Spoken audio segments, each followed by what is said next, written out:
Hi, it's HardReset, and today I'll show you how to fix fast charging not working on POCO Pad M1.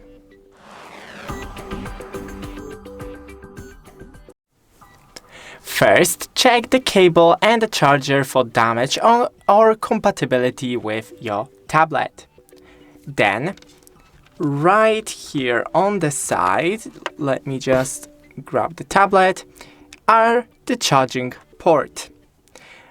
Clean it with a non-metallic tools, so something like Q-tips, wooden sticks or compressed air.